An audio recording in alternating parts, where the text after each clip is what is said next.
પોરબંદર જિલ્લા તાલુકા અને મહાનગરપાલિકાના ઉમેદવારોની યાદી જાહેર. જૂના જોગીમાં કોઈ અસંતોષ નથી, બધા સાથે મળી ચૂંટણી લડીશું, તમામ બેઠકો જીતીને લાવીશું. ભાજપે ગ્રેજ્યુએટ અને યુવા નેતાઓને ટિકિટો ફાળવી હોવાનો જિલ્લા ભાજપ પ્રમુખનો દાવો. વિકાસ અને છેવાડાના મનસ્વી સુધી લોકો સરકારની યોજના પહોંચાડવાની ભાજપની નેમ. પોરબંદર જિલ્લાની યાદી જાહેર થઈ છે. એ મોડું કરવાનું કારણ કઈ નહીં, બધા લોકોની જેની અરજીઓ આવી હોય એ પ્રમાણે સર્ફિંગ કરે, પ્રદેશમાંથી સૂચનાઓ આવે, કોઈ જ્ઞાતિ લેવલ હોય અને જે રીતે અમુક નોર્મ્સ હોય કે 3 ટર્મ્સ થઈ ગઈ હોય કે એબોવ 60 હોય તો એ પ્રમાણે બધા નોર્મ્સ પ્રમાણે એમાંથી જુદું પાડી અને કરવાનું હોય અને આખા ગુજરાતનું હોય. તો એવી રીતના આપણે પોરબંદરનો જ્યારે સૌરાષ્ટ્ર ઝોનનો વારો હોય તો એ પ્રમાણે એમાં મોડું કરવાનું કંઈ બીજું કારણ નહીં, પણ ધીમી ગતિ નહીં, પણ બધાનું સરખી રીતે બધાને ન્યાય મળે એ રીતે કરવાનું કરી અને આપણે અહીંયા જે જાહેર કરેલી છે પોરબંદર માટેની, એમાં યુવા લોકોને પણ લીધા છે, એજ્યુકેટેડ બહેનોને પણ લીધેલા છે, ઘણા એમકોમ ગ્રેજ્યુએટ પણ છે અને ખૂબ સરસ રીતે બધા જે કાર્યકર્તાઓ છે એ લોકોને આપણે અહીંથી ન્યાય મળે અને સરસ રીતે પાર્ટીનું જે કામ કરે અને કમળનો વિજય લઈ આવે એવી રીતનો પ્રયત્ન કરી અને પોરબંદર ભારતીય જનતા પાર્ટીના સંગઠને અને બધા શ્રેષ્ઠીઓએ ખૂબ સરસ રીતે છણાવટ કરી અને લોકોને અસંતોષ ન થાય એવું ટ્રાય કરી અને આપણે લોકોએ નામો જાહેર થયેલા છે. નારાજગી બધી જગ્યાએ, મતલબ આ સર્ફિંગ કરતા હોય એમાં કોઈની નારાજગી માટે મોડું થઈ અને નામ ચેન્જ નહીં. લિસ્ટિંગ તો પ્રદેશમાં ઘણા દિવસથી ગયેલું હતું, નારાજગી કે એવું કોઈ કારણ નથી. ના, લોકોએ અમુક લોકોને જરાક દૂર જે ડેવલપિંગ એરિયા છે કે અમુક સોસાયટી હોય તો એ લોકોએ બાય કરી લીધું હોય અને જેની પાસેથી લીધું હોય એ લોકોની જ બ્યુટી હોય કે એને નો રસ્તા અને એની આપે ફરજના ભાગે, પણ એ પણ અમે લોકોએ એ ના જોઈ અને એના કોન્ટ્રાક્ટર પાસેથી જેના પાસેથી બાય કર્યું છે એની પાસેથી નહીં, પણ પોરબંદર કોર્પોરેશન દ્વારા એ લોકોને નળ ગટર રસ્તાની સુવિધા મળે એની તકેદારી લઈ અને ટૂંક સમયમાં જ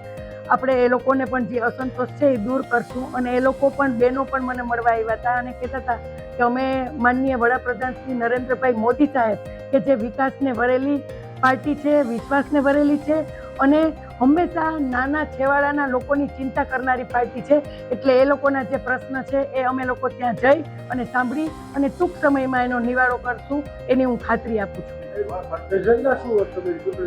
ચૂંટણીનો એજન્ડા બસ વિકાસ અને નાના લોકોને જે સુવિધાઓ, સરકારની જે યોજનાઓ છે એ છેવાડાના લોકો સુધી, પંડિત દીનદયાળના વિચારો છે એ આપણે છેવાડાના લોકો, એકાત્મ માનવવાદ એ આપણે પહોંચાડવાનો આપણો એજન્ડા છે. એટલે એ લોકોએ તમને જે જાણ કરી સ્વખર્ચે, એટલે ઘણી વખત સરકારી સુવિધા મળી હોય અને કોઈક વાર પાઇપ તૂટી ગયો હોય તો એ લોકોએ પોતાના થોડોક નાનો નહીવત ખર્ચો કરી અને પોતાનું રિપેરિંગ કરાવ્યું હોય. બાકી તો પોરબંદર નગરપાલિકા હતી અને કોર્પોરેશન છે ત્યારે સાંજ સુધીમાં જેટલી ફરિયાદો આવે છે એનો નિકાલ થાય છે. એ સ્ટ્રીટ લાઇટની જગ્યાએ જે પ્રોબ્લેમ હતા અને નવા કોન્ટ્રાક્ટર અને નવા ટેન્ડર બહાર પડેલા છે, સ્માર્ટ સ્ટ્રીટ લાઇટ્સનો આખો પ્રોજેક્ટ આવી રહ્યો છે, એમાં સીધું તમને લોકોને ઓનલાઈન જ ખબર પડી જશે અને એ પણ સરસ રીતેની જે નવી ટેકનોલોજીની યોજનાઓ છે એ ટૂંક સમયમાં લોકોને એનો લાભ મળશે એની પણ હું ખાતરી આપું છું. ઉમેદવારની લાયકાત પાર્ટીનો કાર્યકર્તા છે, પાર્ટીને વરેલો છે અને વિકાસના કામોને વેગ આપે, એજ્યુકેટેડ છે અને લોકોની વાત બધે જ્યાં બી એ લોકોનો પ્રશ્ન હોય એ પહોંચાડી અને એનો પ્રશ્ન દૂર કરે એ વાત, એ જ એજન્ડા સાથે સમર્પિત કાર્યકર્તા છે. જૂના જોગીઓ ખૂબ સરસ રીતે, સિનિયર જૂના જોગીઓ સપોર્ટ દઈ અને આગળ આ બધા યંગ જનરેશનને આગળ વધારીને અમારી સાથે રહીને કમળને જ્વલંત વિજય અપાવશે એવી જ આશા છે અને ચોક્કસ જૂના જોગીઓ આપણી સાથે જ છે. અમે બધાએ સાથે રહીને જ આ લોકોનું જજમેન્ટ કરેલું છે. લોકોને બસ ભારતીય જનતા પાર્ટી જે એકાત્મ માનવવાદ અને લોકોને વરેલી પાર્ટી છે અને માનનીય વડાપ્રધાન શ્રી છેવાડાના લોકોની ચિંતા કરે છે અને વિશ્વમાં ભારતીય જનતા પાર્ટી કે જે હંમેશા લોકોની સાથે રહી છે, લોકો વડે, જે લોકશાહીનો મિનિંગ છે, by the people, for the people, of the people, લોકો વડે, લોકોથી અને લોકો માટે એ લોકશાહી જે નરેન્દ્રભાઈ મોદીએ આપણને લોકો માટેનો જે સોનાનો સૂરજ ઉગાડ્યો છે એ પોરબંદરને પણ, ગાંધી ભૂમિ પોરબંદર સુદામાપુરીના આંગણે પણ ચોક્કસ કોર્પોરેશન બન્યું છે એટલે વિકાસના કામોની વણઝાર થશે અને લોકોને ખૂબ જ શાંતિ થશે અને લોકો પણ ખુશ થશે કે ભારતીય જનતા પાર્ટી એ જ વિકલ્પ છે, બાકી બીજો કોઈ વિકલ્પ જ નથી લોકો માટે. રોજ નવા અપડેટ્સ જોવા માટે અમારા પેજને ફોલો કરવાનું ભૂલશો નહીં.